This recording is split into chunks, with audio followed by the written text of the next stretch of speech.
friends, today I will discuss the electric shock to the human being. So normally we know AC voltage and DC voltage. We do not know whether AC voltage is dangerous or DC voltage is dangerous or AC current is dangerous or DC current is dangerous. So to understand this, let me classify into two categories. That is, one is we consider first the body resistance and we see the magnitude of the current and its effect. There is another category, we take the weight of the body into account and also the magnitude of the current and also duration of the current, and we analyze it, so how it is going to affect the human being. And here we should remember that the electric shock depends upon the magnitude of the voltage, magnitude of the current, dry skin resistance of the human body, wet skin body resistance, and path of the current in human body, AC or DC, or effect, and also the effect of frequency of AC supply, and also it depends upon the gender, male or female, and also the mass of the body, means weight of the body, and also the duration of the current that passes through the body. Similarly, the ripple in the DC or AC also will decide the intensity of the shock to the human being.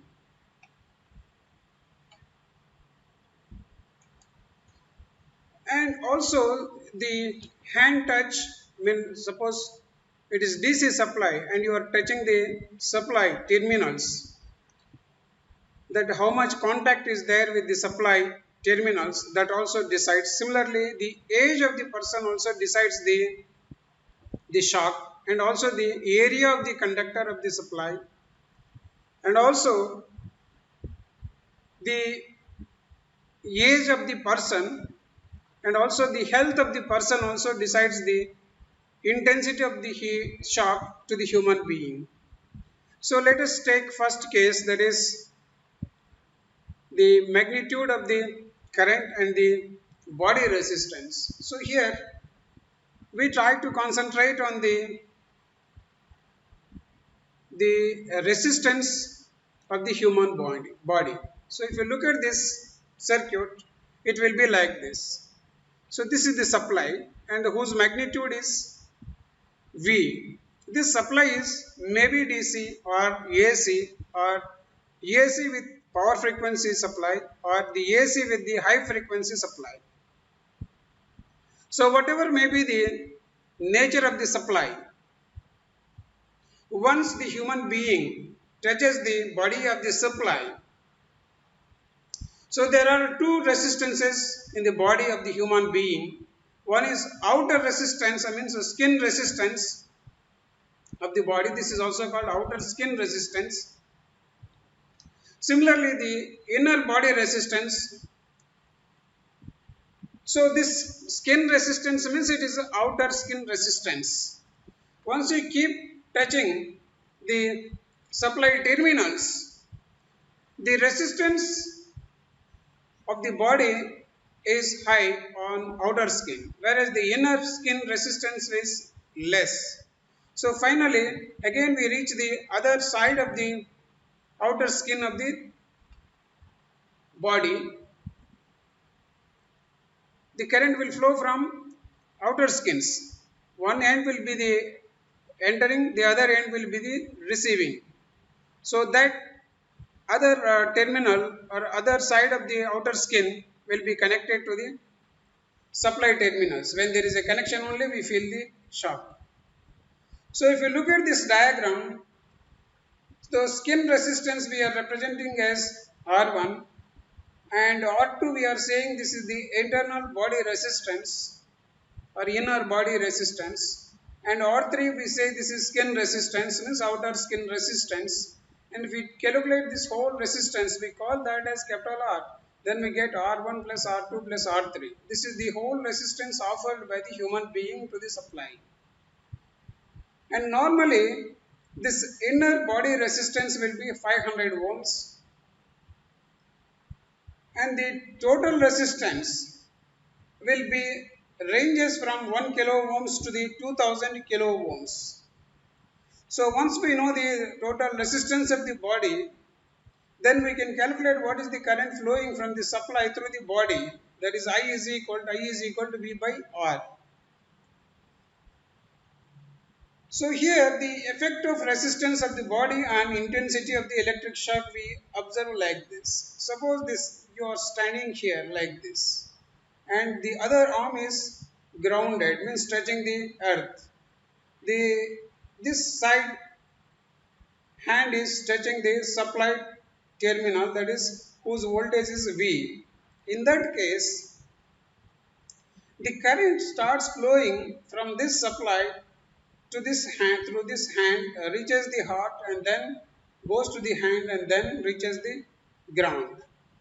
Means this is possible leading to heart attack.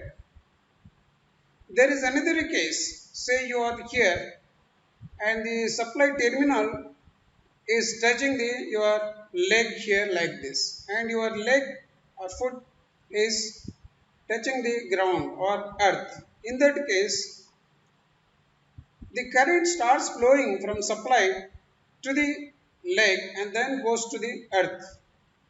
Means the shock will be observed only in the leg, not in the heart or in the other body parts. So this is more dangerous than this. And remember here, the body resistance of human being goes on changes with time, with contact, and it reduces with the wire, with the contact wire. Suppose we take the dry body resistance. Suppose we take the body resistance, dry body resistance, means your hands are dry, and keep the multimeter terminals touching, then we observe the resistance of the dry body. Normally it will be 1.5 mega ohms.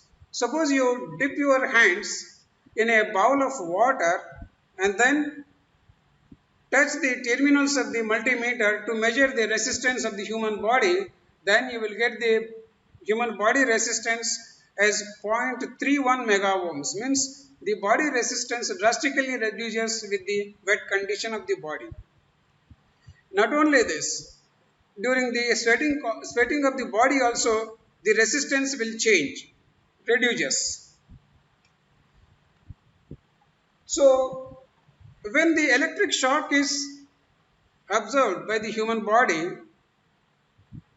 so there are two types here.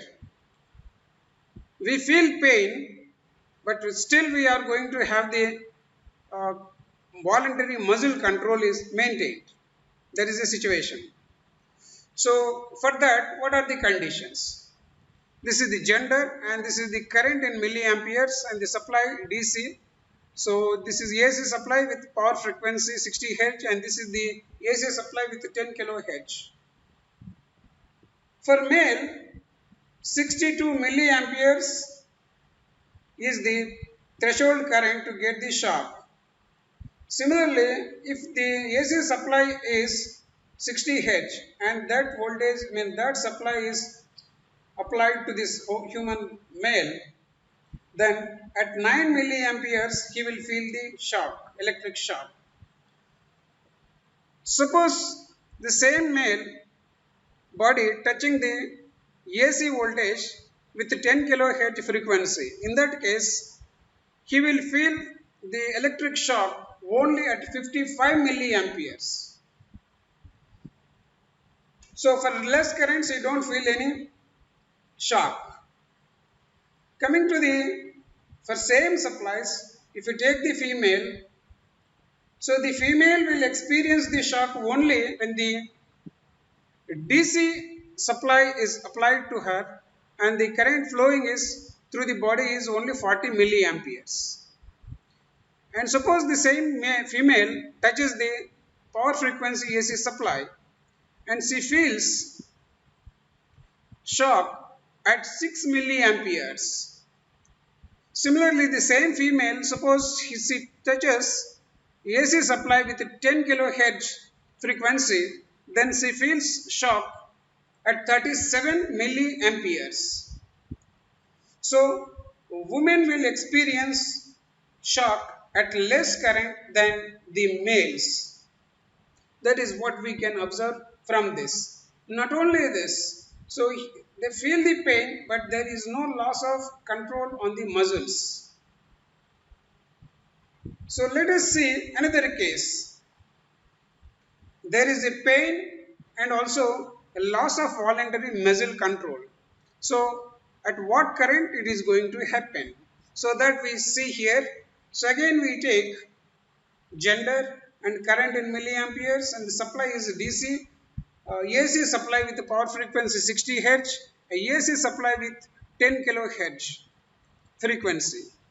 Suppose you take male, so he will feel the pain and loss of voluntary muscle control at 76 milliamperes. The same male, suppose he touches the AC supply at power frequency that is 60 Hz, he will feel shock and loss of voluntary muscle control at 16 milliamperes. See here you have 10 and 22 milliamperes. Means for some people it will be 10 milliamperes, for some other people it will be 22 milliamperes. On an average we take 16 milliamperes as the current, which makes the voluntary muscles control losing. Similarly, same male, suppose he touches the AC voltage at 10 kilohertz frequency, then at 75 milliamperes, his body voluntary muscle control will loses. Coming to the female, if she touches DC supply at 51 milliamperes, she feels the shock and also a loss of muscle control. Suppose she touches the AC supply at power frequency, then she feels at 10.5 milliamperes shock is observed and then she also observes the loss of muscle control. And here we find the 714. The meaning is for some females the loss of muscle control will happen at 7 milliamperes and for some people it will be 14 milliamperes. On an average it is 10.5 milliamperes is taken as the reference for explaining this. Similarly, suppose the same female touches the AC supply which is operating at 10 kilohertz, then she feels the shock and loss of muscle control at 50 milliamperes. So if you look at this properly, women will experience the shock at less current compared to the male. So this is what we can observe without loss of muscle control. With the loss of muscle control, what are the current figures that we have observed? Let us see here, there is another case, that is here we observe or we take body weight into account and also the time of touching the supply into account. Then we decide what is the current that flows and which current will be dangerous to that person. So for this purpose there is a equation called Dalgiel equations, and here there is a term called ventricular fibrillation in the heart. So here to discuss this ventricular fibrillation, we have to understand what is the toothpaste pressing. So normally we press the toothpaste from bottom like this. Then that paste will come from this mouth. There is another way. This is also another way of pressing. There is another way. This is pressed here, pressed here. There is totally disorder. This is very dangerous. I mean, you don't get the proper paste coming out of this mouth. This is not the right way. This ventricular fibrillation is nothing but this type of pressing. So that we are going to study soon. So here there is a equation called Dalziel equation, that current is given by I is equal to K divided by root T milliamperes. So here there is a relation between the weight of the human body and the constant K. And there is time. The time we can decide. Suppose if we look at this, for m is equal to 70 kgs person, the K value will be 157. Suppose the human body weight is 50 kgs, that is mass is 50 kgs, then the constant K is 116. So knowing the constant for a given body weight, we can, and knowing the time of passing the current, then we can decide what is the harmful current. Suppose we take the weight of the body, m is equal to 70 kgs, then K will become 157, and suppose let us say the current passed through the body is only 3 seconds. In that case, the current that flows will be 90 milliamperes, that we can calculate using this formula.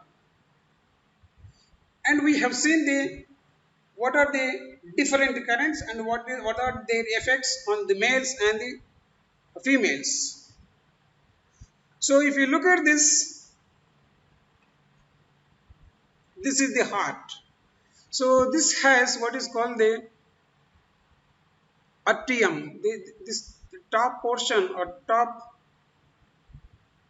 box. This is one box. This is another box or chamber. This is a right chamber. This is a left chamber. Similarly, there is another bottom right chamber, left chamber, and the top chambers are called atriums, whereas the bottom chambers we call them as ventricles. Under normal condition, the blood comes here and then that blood will be pumped to the ventricles, and from the ventricle the blood is supplied to the various organs in the body. When the body is subjected to the electrical shock, what is going to happen is, in the ventricles at several places it feels the electric shock. As a result, the contraction and expansion will be disorder. Once the disorder occurs, the pumping of the blood to the various parts will be disturbed. Once the blood disturbed to the various parts, that leads to the heart attack or that leads to the death of the person. So for this purpose we use Dalziel equation. So which is just now we covered, that is I is equal to K by root T. If you draw the graph, we can find like this. So this is the, on x-axis we take the frequency and y-axis we take the current flowing in the body in milliamperes. Suppose the body is subjected to the DC supply, that is this. In that case, the threshold current means it is the minimum current below which we have to maintain for safety of the human being. So if the DC supply is subjected to the human body, so we find that at higher current only the human being face the shock. So this part is called the dangerous part, danger zone. So we should not see that the current flowing in the body is in this region. Suppose the human body is subjected to the power frequency supply. In that case, even at lower currents also, the human being feels the shock. So this is the threshold value for 50 hertz supply. And whereas suppose the human body is subjected to the shock with the high frequency AC supply, in that case, at up to higher currents, it can withstand, you don't feel any shock. Only if it crosses this, then he feels the shock. So 50 hertz AC supply or the power frequency AC supply is more dangerous than the other supply systems to the human being. Similarly, if you look at this is the graph between the current flowing to the human body and the time. This is the time, see here, this is 3 seconds, this is 30 seconds. And here this is called the dead zone, or this is the dangerous zone or unsafe zone, whereas this is the safe zone. Similarly, here also this is the safe zone. So we have to operate in this region. Similarly, here also we have to operate in this region. So if you look at this, suppose we pause when we experience the less current for 3 seconds, so we don't feel much difficulty. Suppose higher current is passed through the body for 30 seconds, that leads to the difficulty, that is he feels the shock.